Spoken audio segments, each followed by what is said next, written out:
Hello student. Online class में आपका एक बार फिर स्वागत है।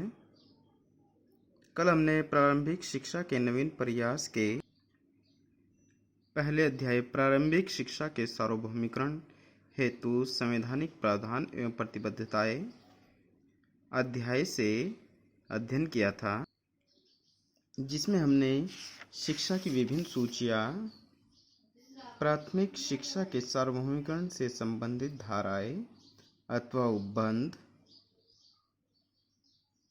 अवसरों की समानता संबंधी अधिकार, इन सब का हमने अध्ययन कर लिया था।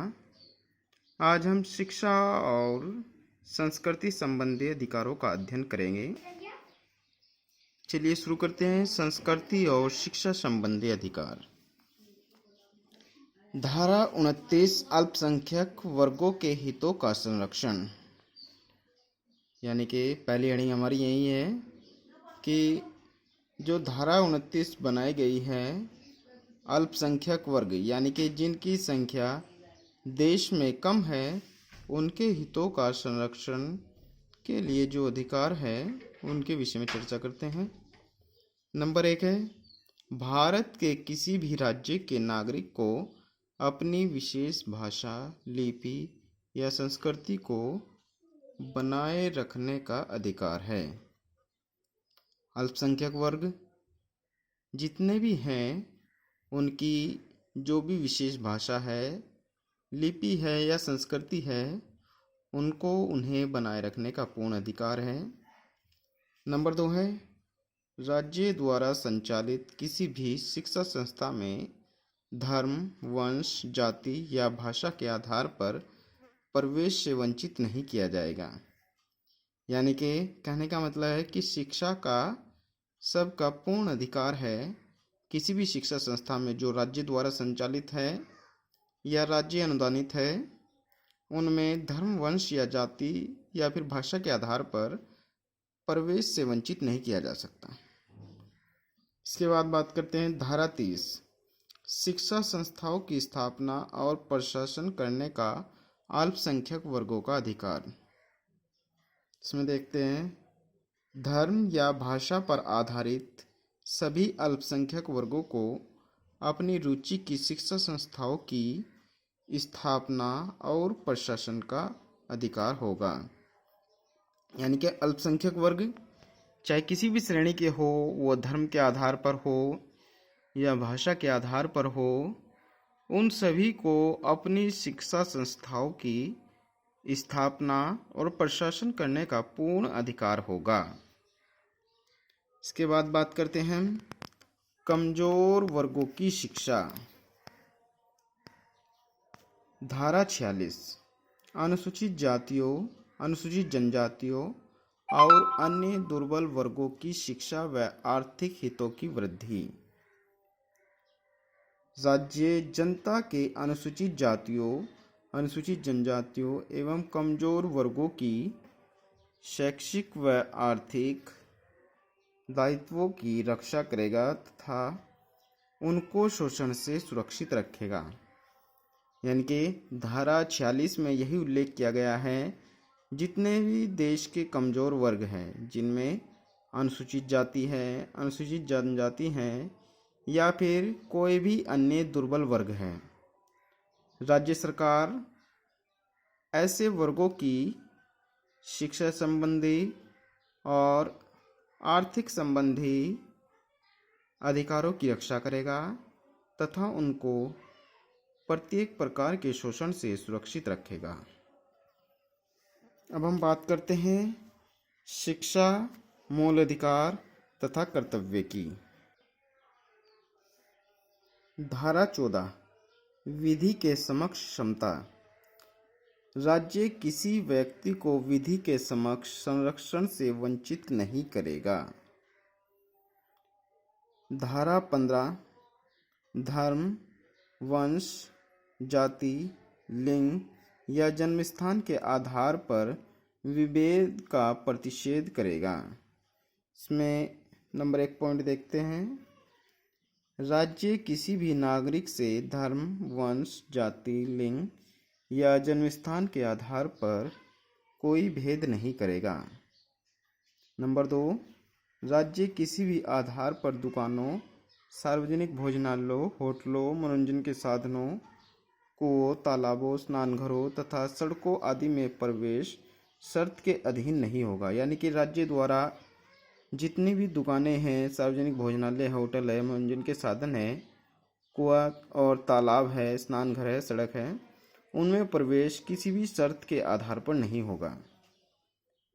नंबर 3, इस अनुच्छेद की कोई बात राज्य को स्त्रियों और बालकों के लिए कोई विशेष उपबंध करने से निवारित करेगी।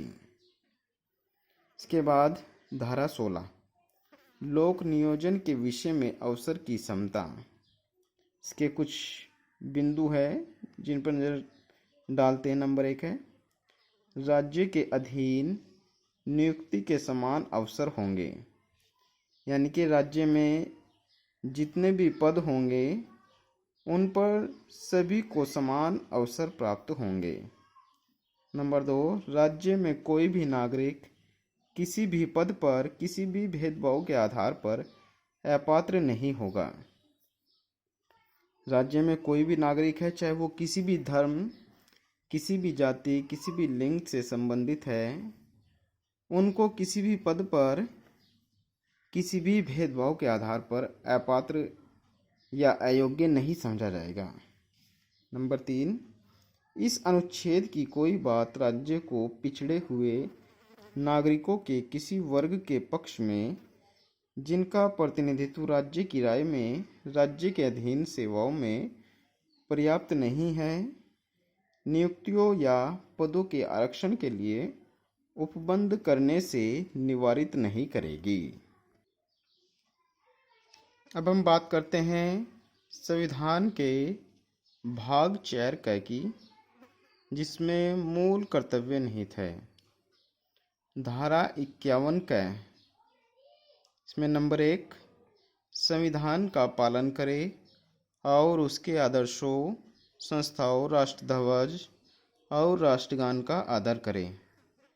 यानी कि देश के प्रत्येक नागरिक का कर्तव्य है कि वह संविधान के नियमों का पालन करे, उसके आदर्शों, संस्थाओं, राष्ट्रध्वज, तिरंगा और राष्ट्रगान, जन गण मन, इन सब का आदर और सम्मान करें। नंबर 2, स्वतंत्रता के लिए हमारे राष्ट्रीय आंदोलन को प्रेरित करने वाले उच्च आदर्शों को हृदय में संजोए रखे और उनका पालन करे। यानी कि स्वतंत्रता के लिए हमारे जितने भी राष्ट्रीय आंदोलन हुए हैं उनको प्रेरित करने वाले उच्च आदर्श या जितने भी क्रांतिकारी हैं उनको हृदय में संजोए रखे और उनका सदैव पालन करें। नंबर 3, देश की रक्षा करें और आह्वान किए जाने पर राष्ट्र की सेवा करें। देश की रक्षा करना भी हम सबका परम कर्तव्य है और आवश्यकता पड़ने पर राष्ट्र की सेवा के लिए सबको तैयार रहना चाहिए। ये भी हमारा एक मूल कर्तव्य माना जाता है। नंबर 4, भारत की प्रभुता, एकता और अखंडता की रक्षा करें। यानी कि भारत के जितने भी निवासी हैं, चाहे वो किसी भी आधार पर भिन्न हो, जाति, धर्म, लिंग, क्षेत्र, भाषा आदि के आधार पर, किंतु हमें देश को एकता के सूत्र में बांधे रखना है और इस एकता और अखंडता की रक्षा करना हमारा कर्तव्य है। नंबर 5, भारत के सभी लोगों में समान भ्रातृत्व की भावना का निर्माण करे, जो सभी भेदभाव से परे हो, ऐसी प्रथाओं का त्याग करे जो स्त्रियों के सम्मान के विरुद्ध है। यानी कि भारत के जितने भी नागरिक हैं उन सभी में भाईचारे की भावना का निर्माण करना है, जो कि सभी भेदभाव से परे हो, और हमें ऐसी प्रथाओं का त्याग करना है, अंत करना है जो स्त्रियों के सम्मान के विरुद्ध है। चाहे वो सती प्रथा हो, चाहे वो पर्दा प्रथा हो, ऐसी सभी प्रथाओं का हमें अंत करना है, उनके विरोध में रहना है। नंबर 6, हमारी सामाजिक संस्कृति की गौरवशाली परंपरा का महत्व समझे। हमारी जो सामाजिक संस्कृति है वो अत्यंत ही प्राचीन और गौरवशाली है, उस परंपरा के महत्व को समझना भी हमारा परम कर्तव्य है।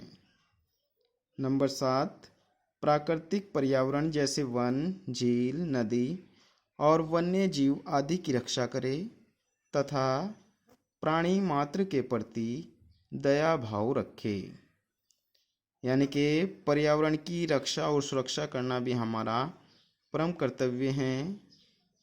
यानी कि हमें वनों को काटने से बचाना चाहिए, झीलों नदियों को स्वच्छ और स्वस्थ रखना चाहिए और वन्य जीव जितने भी जीव हैं उन सब की रक्षा करनी चाहिए और प्राणी मात्र के प्रति दया रखना भी हमारा परम कर्तव्य है।